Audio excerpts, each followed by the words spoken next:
শিক্ষার্থীর সঙ্গে কথা বলবো, আপনি কথাগুলি শুনবেন এবং তাদেরকে সমর্থন দিবেন না দিবেন সেটা আপনার ব্যক্তিগত ব্যাপার। এটা কতটুকু যৌক্তিক এই বিষয়টাও আপনারা কমেন্টের মাধ্যমে জানাবেন। আপনি কোন বিশ্ববিদ্যালয়ের শিক্ষার্থী? আমি হলো MS Samorita medical college and হসপিটালের শিক্ষার্থী। আচ্ছা, আজকে যে আন্দোলনটা হচ্ছে, বিগত কয়েকদিনের আন্দোলনে দেখেছি যে বিভিন্ন পাবলিক বিশ্ববিদ্যালয়, সরকারি বিশ্ববিদ্যালয় ছাত্ররা নেমেছিল। আজকে কোঠা আন্দোলনের দাবিতে ক্লাস 6-7 থেকে শুরু করে 8-9-10-এর ছাত্ররা নেমেছে। এটা আপনারা কীভাবে দেখছেন?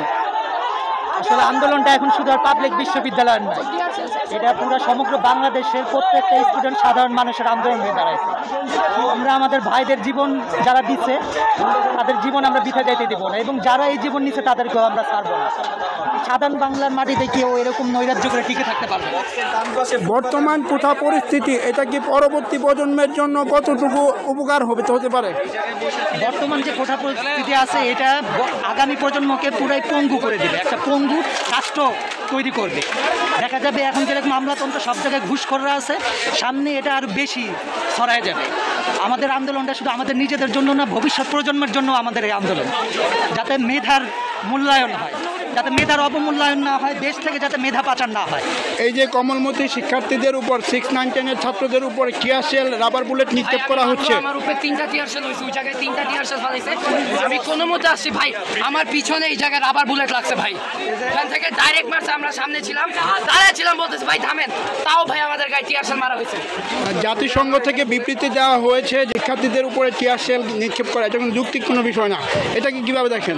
এটা শুধু জাতিসংঘ না, পৃথিবীর বিভিন্ন রাষ্ট্র থেকে এই বিবৃতি দেওয়া হচ্ছে। আমরা শুধু বিবৃতিতে না, সরকারকে এর উপর চাপ প্রয়োগ করা হোক। বিদেশি যত সংগঠন আছে সবাই যাতে সরকারের উপরে চাপ প্রয়োগ করে, আমরা এই আবেদন জানাচ্ছি। জনসাধারণ মানুষের কাছে আপনাদের প্রত্যাশা কি?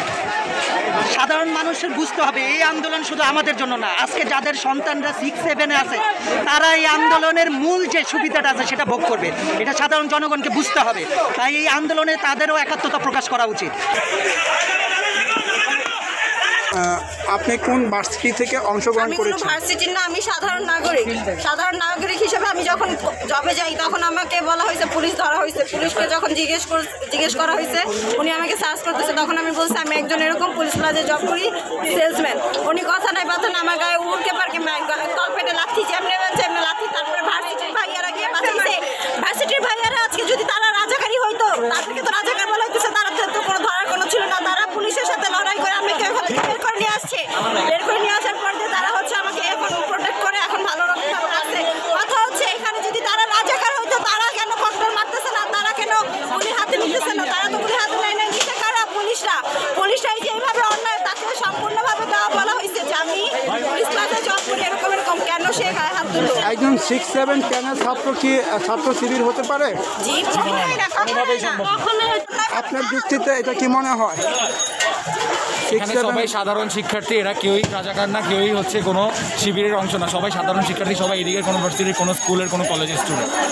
বিষয়টা হচ্ছে আমরা সবাই জানি যে আমরা সরকার পক্ষে কোনো আন্দোলন করছি না, আমরা কোঠা আন্দোলন। সরকার বিরোধী আন্দোলন না, এটা হচ্ছে কোটা সংস্কারের জন্য আন্দোলন। এই শান্তিপূর্ণ আন্দোলনকে তারা অন্যদিকে নিয়ে যাচ্ছে। কেউই চায় না নিজের দেশে কেউ নিজে গন্ডগোল করুক, কেউই চায় না। আমরা সবাই দেশকে ভালোবাসি। সবাই পেতে চায়, পড়াশোনা করবো, বাসায় কাজ করতে হয়, রিক্সা চালাতে হয়, তাহলে এই পড়াশোনার মানে কি? তার মানে পড়াশোনা করার দরকার নাই। আচ্ছা আপু, আপনারা যে আজকে এখানে অ্যাটেন্ড করেছেন, আপনার গার্জিয়ান জানে? হ্যাঁ, অবশ্যই জানে। অবশ্যই আমার বাবা মা প্রথমে আসতে দিতে হয়, নিজেদের অধিকার। জি বলেন। প্রথমে আমাদেরকে আসতে দিতে চাইনি, কিন্তু আমরা বলেছি আমরা সাধারণ শিক্ষার্থীদের পক্ষে, আমরা এই কোটার পক্ষে।